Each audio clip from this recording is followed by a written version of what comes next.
if this program was available to us when you bought your home and when I bought my house, like what would we tell these guys that are listening why they should seriously consider Hoper?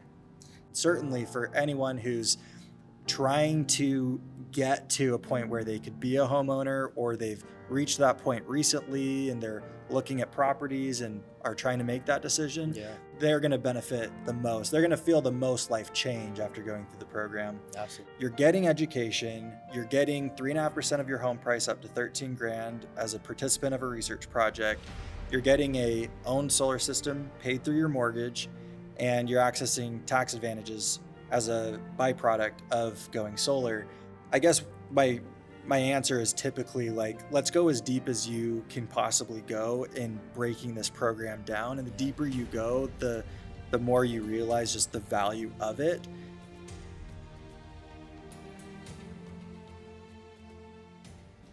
All right, so Taylor, man, I'm excited to be here with you, man. This is our first ever Powering Homeownership podcast, together as a ownership group in the company, Attainable Housing Advocates. Really excited to be here with you, man. First off, thank you for, I know we were joking a little bit before the recording started, but thank you for pulling me out of the 18-year mortgage arena that I was in, man. We met, 12 years ago, maybe 10, 12 years ago? 2015. Oh, gosh. Yeah, so 11 years. Okay, yeah. 11 years, man. So I got you out of mortgages, but you got me into mortgages. That's right. We kind of crossed paths that way. Yeah. I got you into mortgages back then. We learned a lot together. We grew together in the mortgage arena. You left. No, I left. Yeah, to a different company before right? I did. Yep. And then you shortly thereafter left as well, and called me here a couple years back and said, "Hey, you've got this awesome program that you've built called the Hoper program, right? Homeownership, Promotion, Education, and Research." Just let's tell the folks, like, what problems were you seeing that made you think, I'm going to leave the mortgage industry, I'm going to start this program, start this company, and recruit some pretty cool guys like Mike? Well, we didn't know what we had.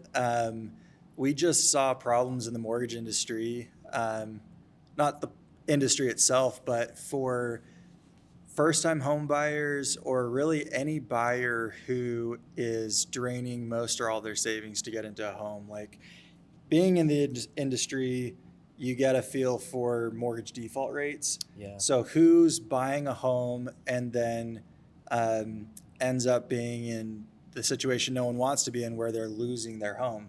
Right. They can't make their mortgage payment. And it's a topic that there's a lot of different ways to look at it all. But really what it comes down to, when you try to understand what leads to someone defaulting on their mortgage, it almost always comes back to a lack of savings. Yeah. So if someone loses their job, but they have savings, then they can probably ride through that period and land on their feet, get a new job, income, and be okay. But if you lose your job and you have no savings, then your options are a lot more limited. Your time frame to land on your feet is a lot shorter. And so, I just wanted to develop programs that would help make homeownership more attainable, but really focus on something that nobody really is focusing on, which is how do we make homeownership more sustainable? How do we help people who get homes keep their home? Yeah, and we, wow, that's powerful, man. Like, and we talk about it a lot in just our day-to-day lives of talking with loan officers and talking with real estate agents and home builders, right? About the idea that there's this data curve called the mortgage default bell curve, right? And all the lenders that we've connected with, their compliance teams, their underwriting teams, they've all agreed. They're like, guys, this data is very accurate, right? Like, those first few years of ownership, that's where it's kind of like the danger zone, right? Like, the propensity to default during those first few years is insanely high. And to your point, it's due to a lack of savings. It has nothing to do with the fact that the client loses their job in year 2 or has a major life event in year 3. It's when they have that event, they've got nothing to fall back on, no savings, right? And that's where this program, I mean, that's what quite frankly, that's really what attracted me to come join you in this movement, right? Because, I think about historically when we were doing mortgages, right? Like, how many people did we get into homes where we saw their statements, we saw their income, their asset statements, and we knew, like, they're living check to check now. We're going to close on their home mortgage and we're going to be excited for them, but yet there's nothing we could do to help them post closing to get them out of the living paycheck to paycheck mentality, right? Talk a little bit about that. Like, how did that impact you on when you were seeing that in live action, working in the mortgage arena, and then now how does it make you feel that you're able to potentially help with that? Yeah, it's a very fulfilling feeling professionally and personally. Um, I love being in the mortgage industry. I love being able to do a loan for somebody. Yeah. But if I didn't do that loan for them, there's 100,000 other loan officers that could do a very similar loan to me. And so this program is unique. Like, we often are able to help actually get someone into a home who's either struggling to come up with all the funds needed for closing, Yeah. or they're just terrified of draining their savings. And so they won't buy, but our program gives them a avenue to replenishing their savings post closing.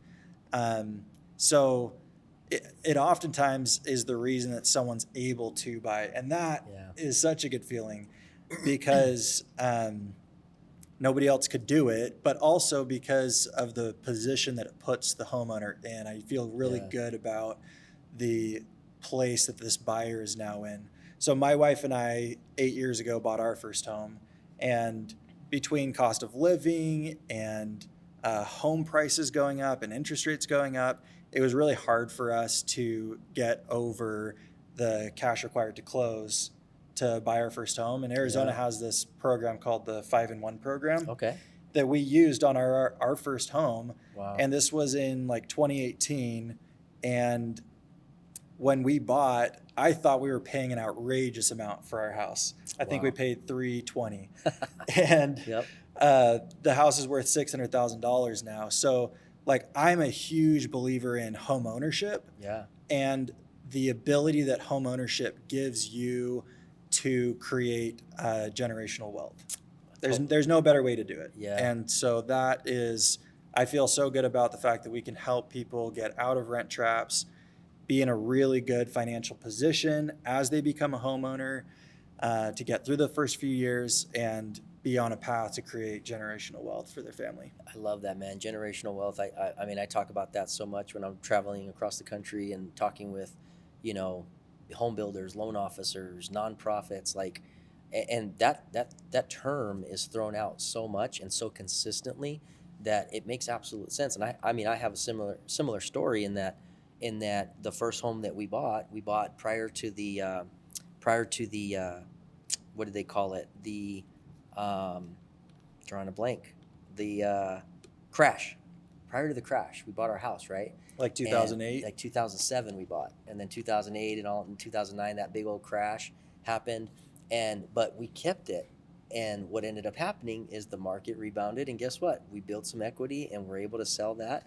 And ultimately, that led us to the point where we're at now, where we still own the house, and we were able to buy and sell and use that equity, and that wouldn't have been possible had you've been renting all these years, right? Yeah. And so I love that you talked about the idea of making homeownership not only attainable but really sustainable, right? What do you think? And you use that Home in 5 program, so that's a local DPA program in the state of Arizona. What do you think is like? That's a great segue into my next thought, because it's like, what do you think is currently broken in the systems like those programs that are being used across the country? I think funding is the big problem. So there's always a catch. Like, if you need down payment assistance or any kind of financial assistance, there's really good programs that rely on donations where you can get into a home, and that's those programs are rare and they run out of money really fast. Yeah, they do. And so if you don't have access to one of those programs, then you're stuck with what's left over, which is typically government grant programs with certain payback periods, or state-funded programs, and so those typically come with higher interest rates or a period of time where you can't sell or refinance, or you've got to pay Yeah. the assistance money back. And so there's these drawbacks. And so what's unique about Hoper is that it's a social innovation program, Yeah. different than nonprofits, different than government and state-funded programs. And so being that it's a social innovation company, it allows us to do things differently than programs that operate through government agencies. Yeah, limited government agencies, right? There's a lot of restrictions, red tape that go through those types of programs. And yeah, you're absolutely right. Like the second liens and the grant money that runs out, like it can become a big challenge for a lot of families. Now, don't get me wrong, there's a lot of great programs out there and they do help a lot of families. But I'm not aware of anyone that really sticks out in my mind, and I've worked with a ton across the country that really address what Hoper is addressing, and that is post-closing, the paycheck to paycheck, like how do I get a person not only into the home, but also stop them from living check to check? Like, how is Hoper built differently in that we actually focus on the reserves, the education piece, the mentorship piece, and then energy? How, like, we wrap all that into one, but we're addressing a big concern of the living check to check. So a person is either going to have the option of going with a higher rate and a second lien and a small chunk of money that can help them get into a home that they might have to repay back, or they're going to be stuck with a higher rate, versus Hoper, where we tie in the energy, the savings, the reserves, and of course the energy. Talk to us about how Hoper is built differently when you compare the two. Yeah, so I mean, our mission is to make homeownership more attainable and more sustainable, and we do that through providing pre-closing homebuyer education, post-closing financial mentorship, and before I talk about the energy component, let me just tell you a little bit about the history of our company and the program. Yeah.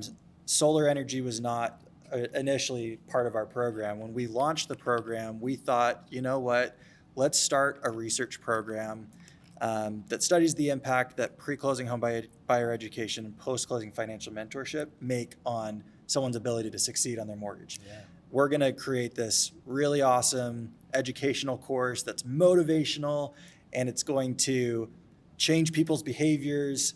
And like other research projects, we can compensate you for your participation. And so that's the program that we launched with.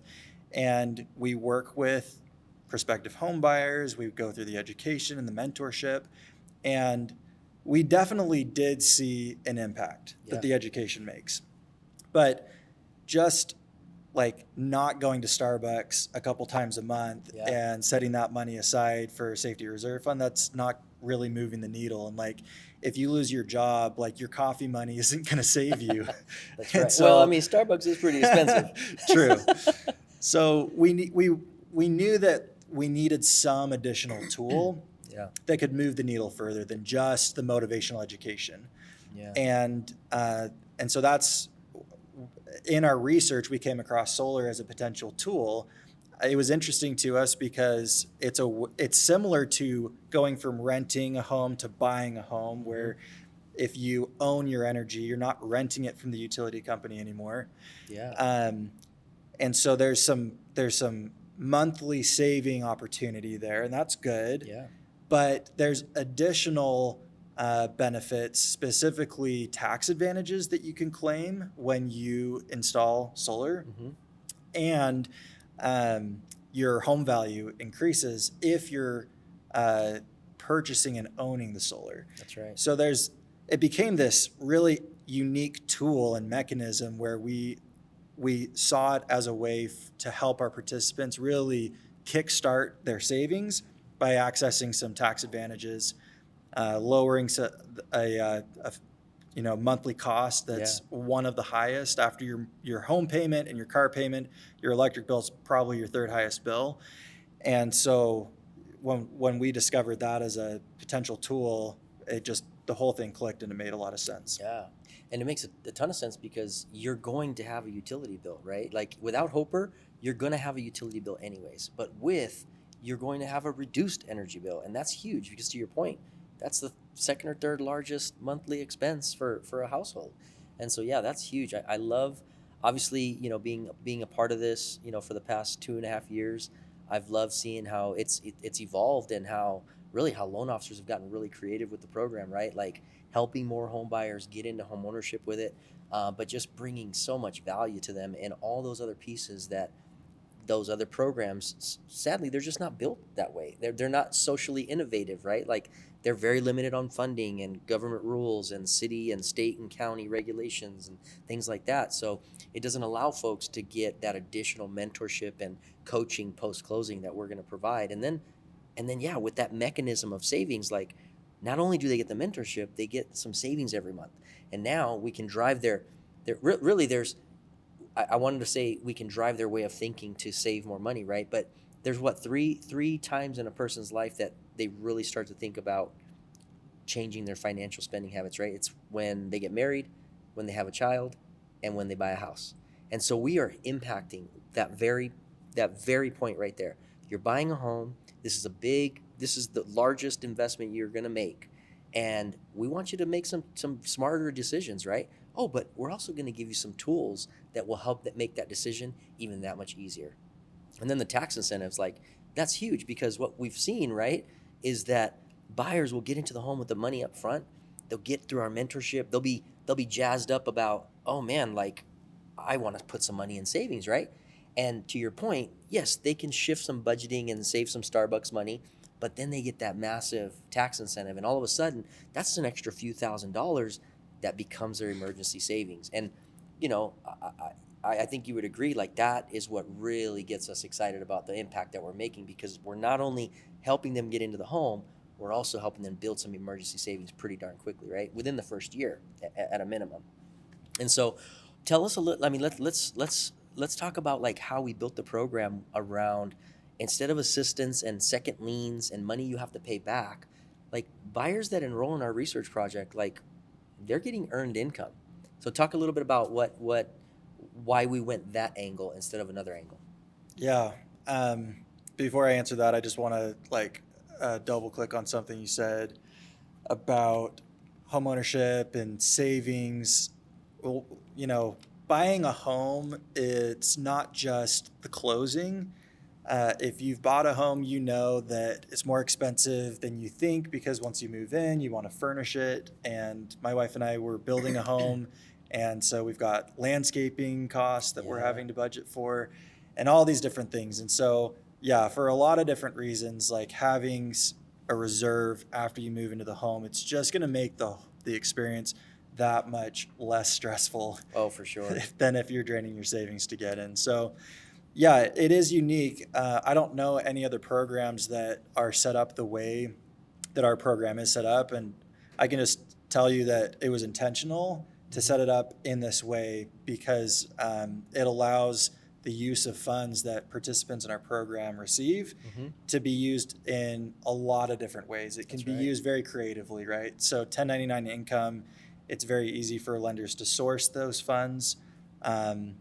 And allow those funds to be used in a variety of different ways. So we have home buyers who are using those funds to cover an appraisal shortage, or perhaps pay off a debt to lower their debt to income ratio to help with qualification purposes. Sometimes on paper, everything looks good. You should be able to qualify for a loan, but being in the industry, these automated underwriting systems say, we can't do this loan unless you've got X amount of money in reserves for savings. And so these are just some of the ways that people are able to use the funds to make it easier to get into the home. And then, if they don't use all the money for closing, or they don't need it, we've got a lot of participants who have their own funds that they use for closing, and then they use the money that they earn through our program to just be a safety reserve for them. Safety net, yeah. No, I love that, man. And as owners in the company, like we both see the awesome reviews and also the surveys that are part of the research project, right? We get those surveys back, and how powerful is it, man, when you read, I am not only a homeowner, I'm so appreciative of my lender, of the Hoper program, and the mentorship put me in a position where I have 3,000, 7,000.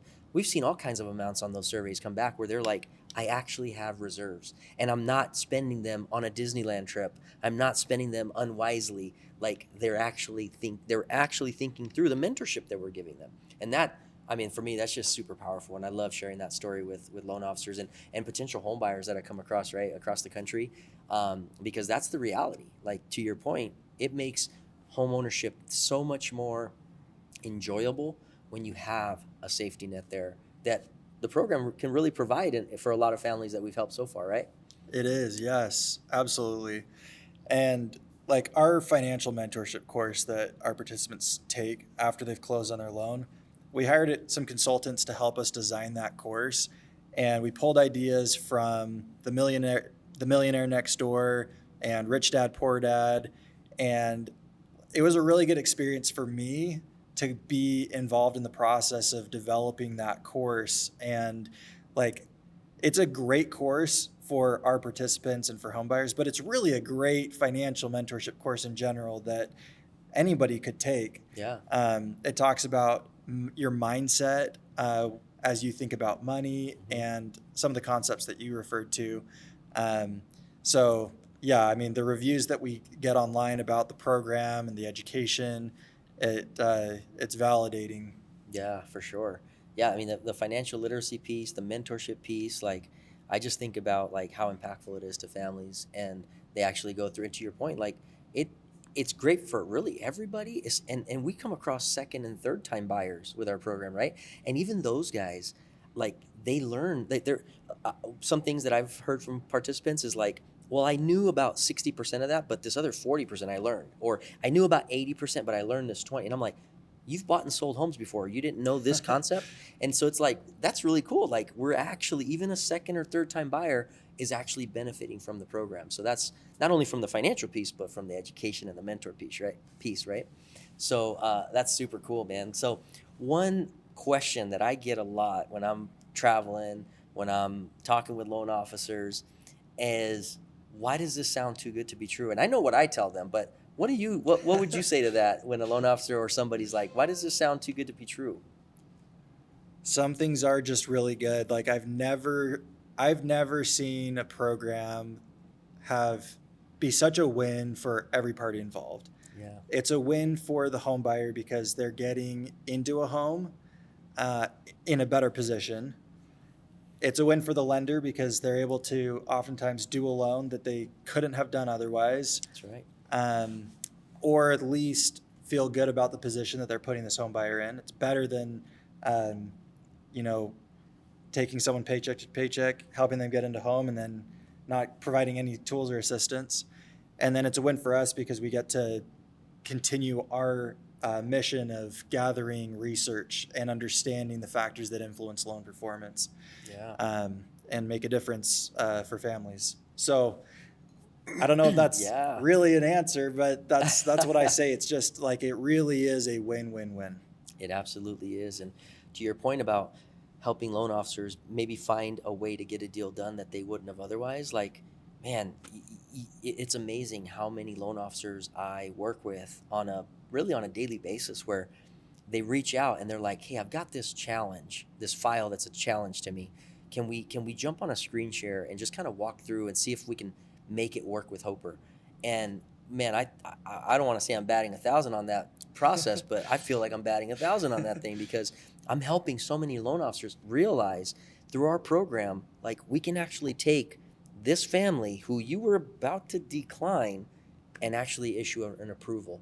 And it's just amazing to see their like when their light bulbs go off on screen, or if I'm in there in person, it's just such an amazing feeling. And so really cool that you touched on that as well.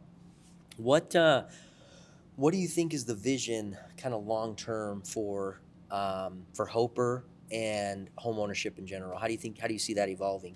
We're never going to stop innovating and iterating and finding ways to make homeownership more accessible and making it so home buyers are in a better position. So we've got some exciting new programs that we're developing. That's that are too early to promote now, but we're excited about. And I'm very bullish on the value of homeownership and long-term equity building. And so Yeah. there's kind of like a counter movement that I've seen where people aren't as stoked on the idea of homeownership, and renting forever is being promoted more. That's crazy. It's a totally different world than the one we're in, but I know there's some people who are in that space and think that way, but I'm, based on my experience and looking at history, it's very important. It's one of the best financial decisions you can make to purchase a home. So. Yeah. No, you're absolutely. I'm with you on that, man. What do you think? Let's tell some folks why we think buyers should really consider Hoper. Like like you went through your home purchase and you used that DPA program. I know as a military veteran, I used my VA loan to buy my first house, right? So like if this program was available to us when you bought your home and when I bought my house, like what would we tell these guys that are listening why they should seriously consider Hoper? So we'll link to this in the show notes, but we have a value calculator that like really breaks everything down. And going back to your question, this sounds too good to be true. I guess my answer is typically like, let's go as deep as you can possibly go in breaking this program down. And the deeper you go, the more you realize just the value of it. And so the value calculator just makes it really clear. You're getting education. You're getting 3.5% of your home price up to 13 grand as a participant of a research project. You're getting a owned solar system paid through your mortgage, and you're accessing tax advantages as a byproduct of going solar.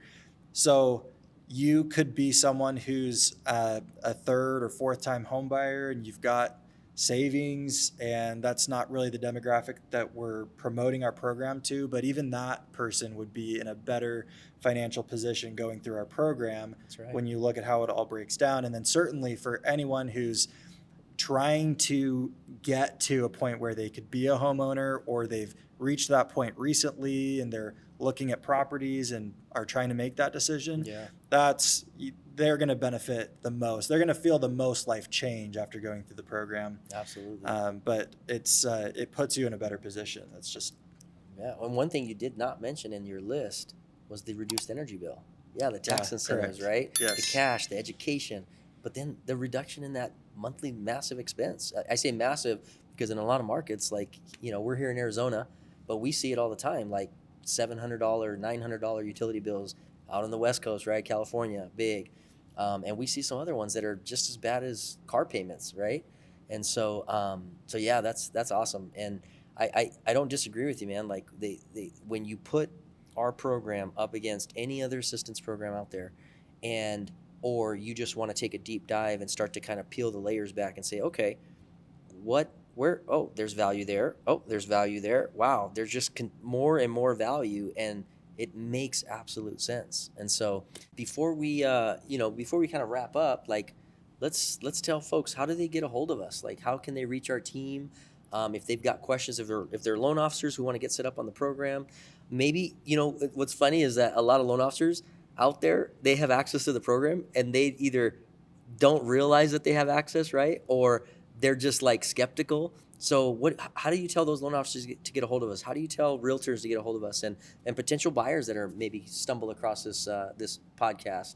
And how do they reach us? Yeah, go online to our website it's actually our new website we dropped today. Let's go. Hoper.org. Hoper.org. HOPER.org. You can get our email, our phone number, and that's the best way to reach us. Awesome. And it's Hoper, not Hopper. How many times have people said Hopper, man? And the way I just correct them graciously, hey, there's only one P. So it's Hoper, not Hopper. But awesome, man. So good to be here with you today. Thank you for everything. Love you, brother. And let's go.